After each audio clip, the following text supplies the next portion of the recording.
He's really in there. Guy's he's having a bit of a sleep. He's having a nap.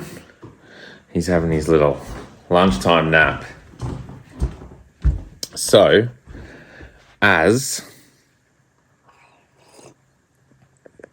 bit of green tea. So as the title of this video suggests, I am starting a new monthly club night here in Melbourne. My name's Joseph. I am a DJ, I guess. I like DJing. The time has come for me to start a monthly club gig here in Melbourne. So I thought I'd make a bit of a video to document everything that's happening, as it is proving to be a little bit challenging. There's more hurdles to overcome than originally sort of intended. So there's a lot of stuff to kind of document. I don't have any following, apart from my mum, who's hopefully going to watch this, and my girlfriend. But apart from that, I've been making music and DJing for a long time, but I don't have like any following. I can't just put my name on a flyer and like people come flocking to it. But I have been doing this for 15 years, and I think I know a lot about music and going out and community and energy between people, and I would like to share that. I would like to give an offering for people to go to in Melbourne, here in Australia, where I am, that's something a little bit different. So now that's where the first thing comes into play. So I live here in Melbourne, Australia, as I've mentioned. So there's a really big trend at the moment here with super fast, like trance, techno. I think it's cool, if that's what people want to listen to. It's not really something I listen to when I go out, but it's obviously popular. So like, that's just where we're at the moment. So the issue is that I kind of listen to everything but that. I listen to more house, disco, funk, electro, and still some techno, but not rip your head off sort of nosebleed stuff. The gig that I would like to put on is going to be more focused on deep grooves, a bit lower energy music-wise. The main thing about it is that myself and my partner, we go out to... Sorry, my arms... I was just leaning my camera against the door handle. I've got like a little tripod set up here. A big thing for myself and my partner, we go out maybe once a month, maybe twice a month. We're not a lot, but we'll go out to a couple club gigs here in Melbourne. Sub Club, the Night Cat are two places we'll sometimes go to. And something we sort of find not really a great sense of community. You go out and it can be very masculine, very like shoulders bumping into, and people not really being courteous of other people's space. And that's a big thing for me, as I really enjoy that, going out and kind of having those little random chats with people and getting to know someone that you've just never met before and you'll probably never see. Like, I love those, but when we go out and we feel that energy where it's very sort of, we're here with our friends, and it can be, this isn't everywhere. This is just something we've sort of noticed. It can be a little bit discerning. And additionally to that, there's this thing called the washing machine, where you're kind of on the dance floor and you're just sort of standing there or dancing in your spot, but you're constantly getting bumped into here, because everyone needs to sort of go, they want to go from here to the other side of the dance floor, so they just walk straight through. There's none of this like swerving through that I kind of was around when I grew up. That's a little bit about why I guess why I want to just try and put something on where it's a little bit more community focused, a little bit more courteous. Everyone's a little bit more on the same page. I'm not saying there's not going to be like aggressive music or anything, but a little bit more of deeper vibes, a little bit more, that's the thing, that sound is not in at the moment. So this is the big issue. Number one is basically the event that I'm starting is for a sound that's not popular at the moment. Sure, a lot of people do like house music and tech house and deep house, but it's proving to be getting the word to them is what I'm trying to learn to do. I guess the whole point of this video is to try and explain, basically, in 2025, is it possible to start a new monthly club gig with no following as a DJ, playing music that's not popular and not cost lots and lots and lots of money? So let's get into it. This might take a little while. I've written some notes, I've written some stuff down, but I'm just going to go through it sort of step by step, and we can kind of pick it up as we go. Okay, so a little bit of background from myself. So as I said, I like DJing. I've been doing it for about 15 years or so. Originally from Sydney. So my only experience with running gigs 10 years ago, I tried to run a couple gigs in Sydney. Bigger sort of budgets, international artists, expensive sort of interstate lineups, just money, big promotion. It cost, I just lost so much money. The first couple gigs, even if they were to sell out, they were still never budgeted correctly because I was just trying to go too big too quick. And that was a big lesson for me, and that really burnt me out. And that was where I stepped back from it and just said, this isn't really for me. This was 10 years ago. Just too much outgoings, no budget. So that was the first lesson I learned. Fast forward to about 10 years later, obviously now I'm living in Melbourne. Off the back of what I just said about how myself and my partner like to go out to some nights, and, that was basically what sort of got us thinking. Was we go out to these couple club gigs here and there, and it's not always an issue. Usually it's great, but there is sometimes that issue. That's what kind of got myself and my partner thinking together, hey, maybe we should just start our own night. Maybe we should just start something with all of the stuff that we've sort of recognized, with the style of music that we sort of like, trying to attract the common people, because I'm sure in a city of Melbourne where there's millions of people, surely we can get 50 to 100 people down a night that all want that similar vibe that we want, where they don't want to be barged into, they want to be, accepted and welcomed. So that's basically what started us on the journey. I was chatting with a guy who does licensing for a few festivals and gigs, and he's got this really old catering license where he can basically just like rope off any intersection and set up an event there. I was chatting with him at a gig about that we were thinking about starting a party, and he mentioned this venue, Wheat Wine and Whiskey in Collingwood. He said, look, it's a basement club, holds about 150 person capacity, kind of bring all your own equipment in there and basically run it. We were like, oh, he said that maybe about a year ago. We kind of wrote down the details but never really did anything with it, because I guess it's all sort of timing. So fast forward, and we go down to the venue, Wheat Wine and Whiskey, a couple months ago, and they do food there as well. So we got some dinner there, had some food, chatting away with the owner, Remy, who's a lovely guy, got a bit of details from him about the function space. He mentioned that the function space is free of charge. There's no minimum bar spend, but he said you need about 60 people to make the space active and to work. So I asked him, what dates do you have available? When can we sort of lock something in? And this was in November, maybe last year. We're now in the 2nd of February, 3rd of February. So we locked a few dates in and started getting the ball rolling.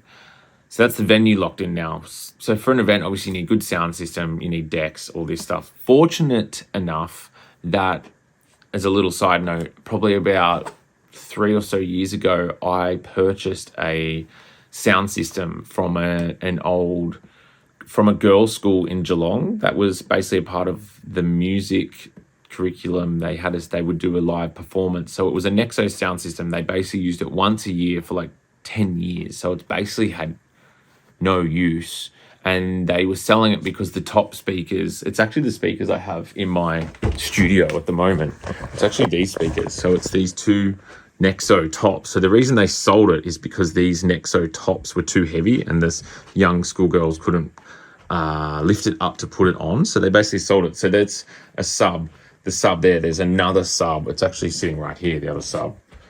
That's the other sub. So this is still from the gig. So it's these two tops, the two subs, and all the amplifiers and stuff down there. So I bought this. So the sound system, I bought that for a really good price about 3 or so years ago. So I already had the sound system. So as for budget, the budget was already looking pretty good. We had a venue that didn't have any cover, basically no venue hire fee.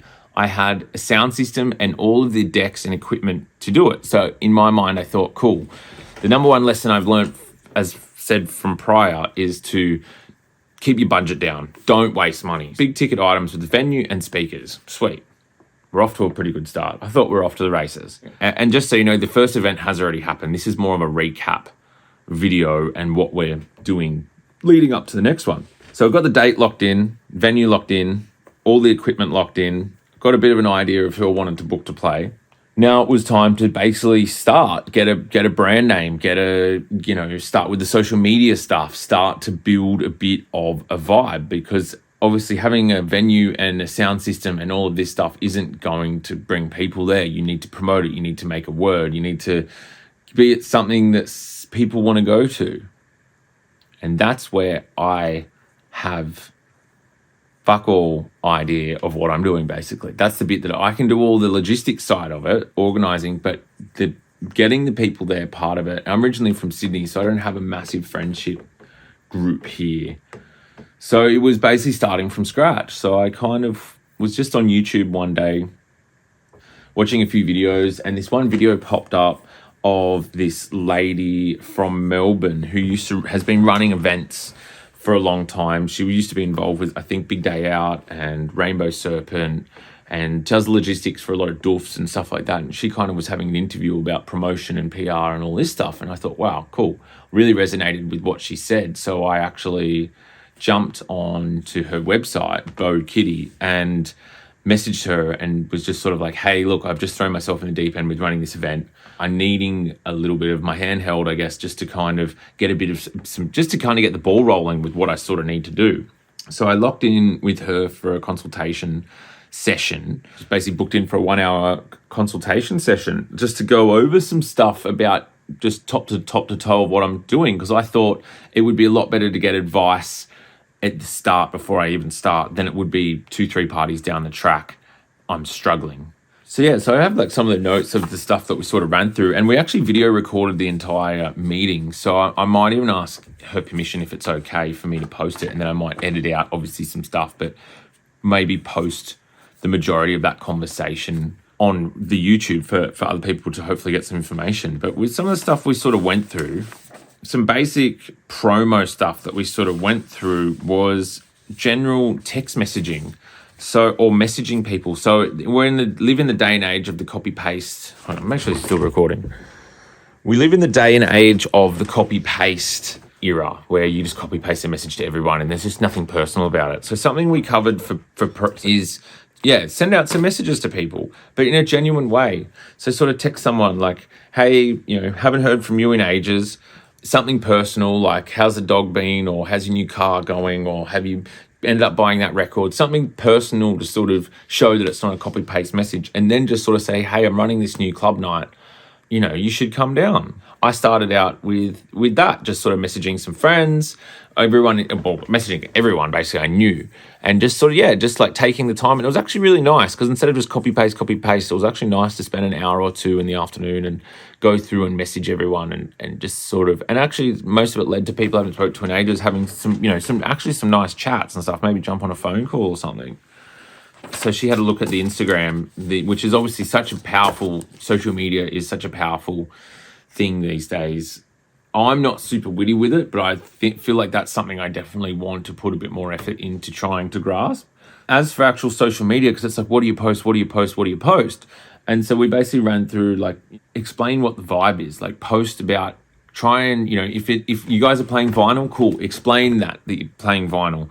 Explain that, it's a good sound system. Explain what the vibe, like what the inspiration of the vibe is. Like, explain all of this stuff, And so without me going into like all of the topics, some other stuff was getting some little business cards made up that have a free entry card that you can give out to people when you're out on the street, or if you're at other gigs, a little card that has, like, it just has a QR code for the Instagram, and you can hand it out to people and then they can find out about the gigs. So just more like physical promotion. And then also the radio was the other thing. Kiss FM is the local radio station here. So jumping on Kiss FM to do a bit of a mix and a bit of a shout out. So that was just some of the stuff I covered. So it was kind of good. Bo, she sort of gave me a bit of a kick in the butt, just with some stuff I can sort of start with doing. Start to gather word between just people, start to get a bit of a social media kind of vibe going. And this is basically launching a brand completely from scratch. Give people an idea of what the brand is about. Yeah, just sort of all stuff like that. And I felt very inspired after that. It was definitely good to speak with her. And I would recommend anyone wanting a bit of a kick in the bum or just a bit of a direction to go and have a chat with Bo Kitty. So anyway, we're about 2 weeks out from the gig now. I'm just going to grab my drink. So we're about 2 weeks out from the gig now. We've launched the brand. Ticket sales are up. I booked one of my good friends, James. I booked him to play the gig with me. So it was myself and him, 2 3-hour slots. So we've sold a couple tickets. We're doing a bit of social media stuff. We're getting posters printed. We've had artwork made. We've had The venue's good to go. We've hired lights, we've hired smoke. For the week leading up to it, everything seemed really good. I guess just fast forward to the night. Obviously, I'm going to put a full price breakdown in a minute of what I spent and what everything cost. But basically, fast forward to the night without rambling on any too much more. We get to the night. It was such a mission. I had to take the sound system there. It was like 40 degrees. I had to take basically the whole sound system, set it all up, plug everything in, go and hire the lights, hire the smoke machine, get some tape to tape down all the leads, basically rewire some of the cables they had in the club. Like, it was just actually a full-on mission. It took like 2 days to bump everything in, and then we had the gig, and then obviously I had to pull it all out like 2-3 days later. So get to the gig, everything seems fine. It was going to be my partner, April, on the door. I was going to sort of be doing some schmoozing and just like chatting with people when they get there. We started at 9 till 3 a.m. So 9 o'clock comes around, a bunch of people, like maybe about 10 people got there right at the start as it opened. They turned out to all be James's brother and his friends and stuff. So they were there like right on the dot. And then about half an hour ago, maybe a few extra people came through. I was actually surprised. Like, a few different people that had randomly just bought tickets had arrived, but everyone sort of seemed to have got there pretty early. So it was like by 10:30, and I think most of the people that were sort of there had already sort of gotten there. There might have been, so the venue's 150 capacity. There might have been like 40 people there. So I kind of thought we're off to a pretty good start. And a few people rocked up. One person rocked up. They said they'd heard about it on the radio. Another person rocked up, said they'd seen about it on social media. So I was like, oh, stuff's kind of working. But that was basically where it limited. It got to about that 40 people, and then it just was like kind of like that for the rest of the night. A few more people would come, a few more people would leave, but it was pretty quiet, man. I'll be honest. It was pretty quiet. It was still a great vibe. It was still good, but it was just 30 or 40 people short of just having that little bit more of a crowd. It was a little bit sort of sparse. So I went up onto Smith Street in Collingwood, where it's on, and it was just the entire of Smith Street was just completely dead. So it wasn't like just that venue, it was like the whole street was dead. And also it was in the middle of January, so I learned probably trying to run a gig after New Year's Eve and after Christmas, but before Australia Day, is also not a good idea, because people have all spent their money post Christmas and New Year's, and they're also, it's that lull time. It's just not a good time to run your first gig, I don't think. But it ended up being still a good night. Like, our friends that did come down all had fun. So we ended up going home after the gig, left all the gear there, at home the next day, sort of chilling. I was pretty burnt out, I'll be brutally honest. I had so much expectation I was putting on myself that it really burnt me out. I got really low-key depressed almost for a couple days after it, because I put so much energy into it, so much time, but it didn't come fully to fruition, So I spent the next couple of days just sort of resting up, and the venue basically called me the next day, and a little bit of a different tune than he'd sort of had previous to that. He was kind of like, yeah, look, everyone's drinking soda water and there's no drink sales. And I was just like, wow, that's just weird, isn't it? And there was a big crew of people there that were just sort of like healthy, like had stuff to do the next day, so they weren't really drinking. And when you're running a gig in a venue, they sort of make their money off of alcohol sales. So that was first thing. That's a new thing, is now a lot of people don't drink. Where back in the day, everyone would drink, everyone would smoke. These days, this is one of my learnings now, is you got to accommodate for that and trying to think of ideas what to do when there's people that don't drink. What can you do to still manage to get some money out of them? Like, I don't know, some like juices or something, like some freshly squeezed juice or some alkaline water. I don't know. Like, I'm just brainstorming now. That's definitely a thing. And with full due respect, that's just, that's the day and age we live in. And he also said, yeah, look, the bar spend just wasn't enough, And I think I probably spent maybe $300 or $400 on buying people drinks as well, just to try and get the vibe going a bit. So I was like, shit. I'll be honest, I want to be completely transparent in this video. We sold like $240 worth of tickets, maybe. Yeah, I think pre-sale was like $120, and then we'd sold the rest was just on door sales on the night.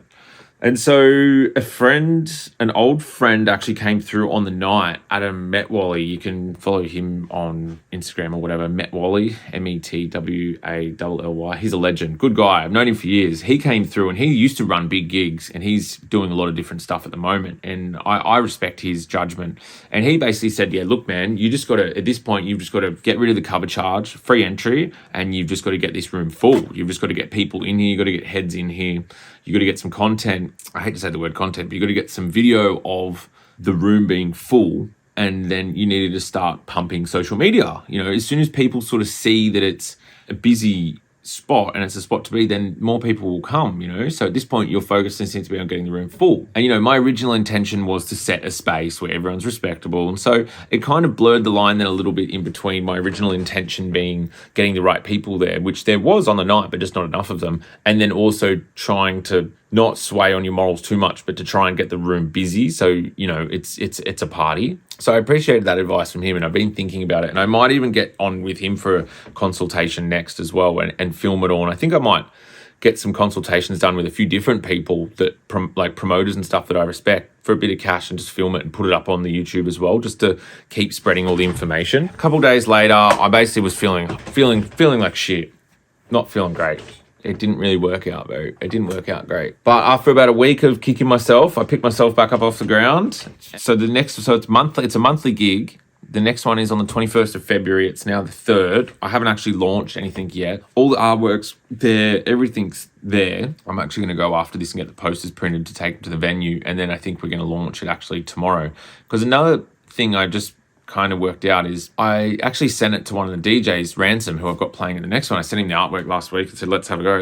And he goes, look, I can promote it for you now, but I'll be honest, it's just going to get lost in the shit show. I think promoting a little bit closer to the event, just to try and like maybe 2 weeks out, as it's only a smaller sort of gig, because otherwise it just gets lost. People forget. And I was like, I don't know if that's true or not, but I'm just taking all the information on board at the moment that I sort of have. So yeah, we're going to launch it. I don't know what the venue's going to think about that, because they were very adamant on promo. But at this point, because it's so small, I really am relying on a bit more walk-ins and a bit more people on the night. So I'm still going to push the social media. I'm going to try hard to push that, to try and promote it and message people on social media as well that have liked the page with a bit of a personal message. I've had the business cards made up now for the free entry, so I'm just going to be handing them out when I'm out and about as much as I can. So I think we're going to actually try on the night is to do a bit of like just street promo, old school, like get some little flyers, I think it's like A5 or something like that, little flyers made up, and just like maybe a day or two before, to stand at the front of the venue and just try and stop people and just have a bit of a genuine chat and say, hey, look, you know, we're really passionate here about dance music. We're trying to put something on. We'd love if you come down for a free drink, you know. So that's going to be one tactic. The other tactic is that actually Adam also suggested to me was about emails. Having a email database list is super important, you know, because each time there's a gig, you can just send them out an email, or a week before, send them an email. So I've collected some emails from the first gig through the tickets on Eventbrite, but I think for the second gig, what I'm going to change is I'm going to make the gig free entry, but nothing in life's free. Have an iPad or just even like a phone, and as people come in, just say, look, name an email, and just start collecting emails of all the people that are coming through. So then we've got a database. So then when each gig launches, we can just send out emails. And if let's say not everyone enjoyed it, but most people did, and they kind of had a few drinks and they forgot about it, and, you know, but then a few weeks later when they get an email, they'll be like, oh shit, that was that cool party. Like maybe, you know, we can get some friends together and go to the next one. I know what's the old saying, you have to trot before you gallop.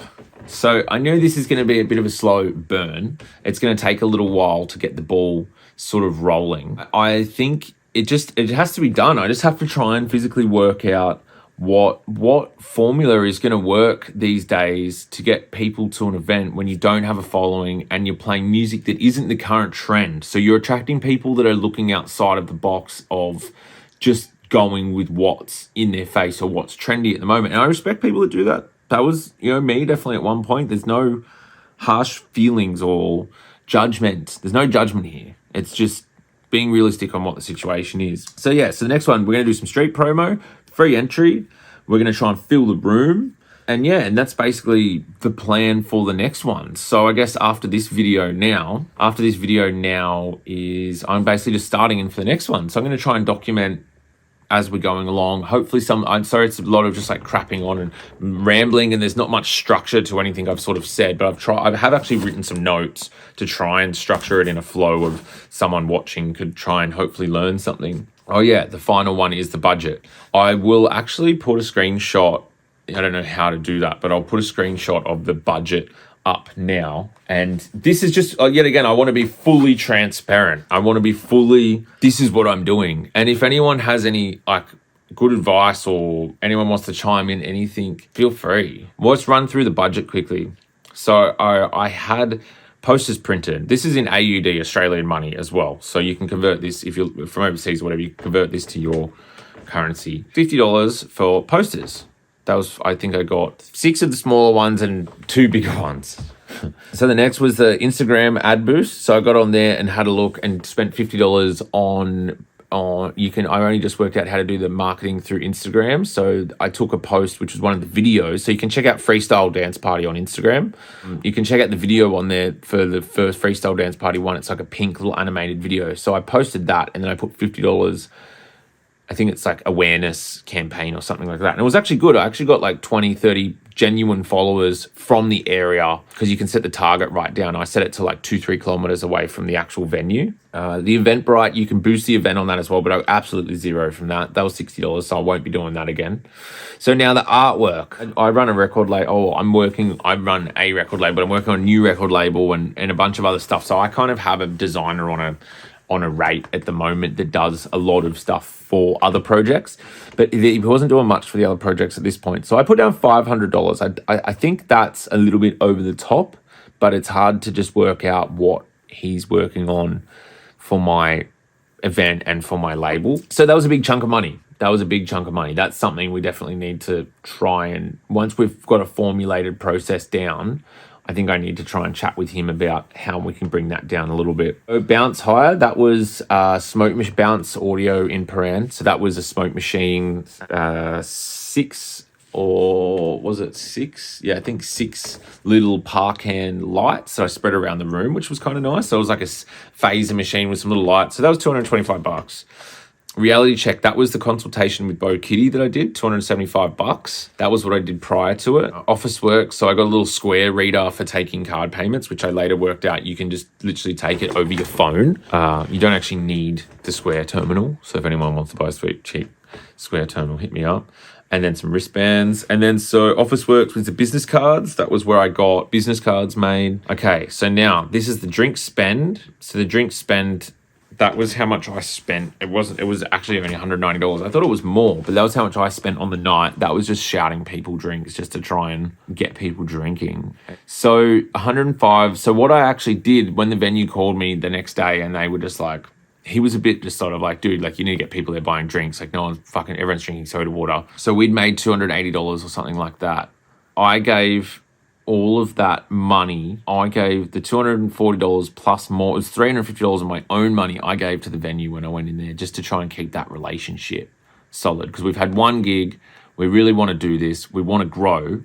So as a sign of good faith and to keep him on side, I just gave him the money just as be like, that should cover your costs sort of thing. So that's whatever maths I did to work it out, that it was actually subtracted it was an extra. So roughly I've spent $1,664 in total on setting the brand up and the first event, which is a lot of money. I've spoke to some promoters though and some friends that I might get on as well that are doing it and they reckon they've lost, they did a gig that one of my friends, he was telling me he did a gig recently that cost him $20,000 and he lost $3,000 of that. So I'm not working in those big numbers. I always wanted to try and make it not be a big financial burden. So yeah, that's a bit of a rundown. That's where I'm at. $1,600 so far down the drain. Next few gigs are going to be free entry, but obviously if we can get the next gig relatively busy, then at that point that's where I'm going to start negotiating with the venue to try and give us a bit of a, like, they're going to be making good money on drinks, so hopefully they can cut us in a little bit of the drink money just to try and keep it busy or to try and keep us alive. That's basically where it's at the moment. Wow, that was a lot. There's a lot to get through. So that's a wrap up of getting the brand started and having the first gig. There's some tips in there of what I've learned so far, what I'm going to try and implement for the next gig. So yeah, I will make another part of this. I think maybe I'll do a video maybe every once between every gig, or I don't know. I'll just work that out as I go. But I hope that someone out there that is trying to start a gig, that is somewhat helpful to them. Thanks very much for listening, and we'll wish me luck at the next gig, and we'll go from there.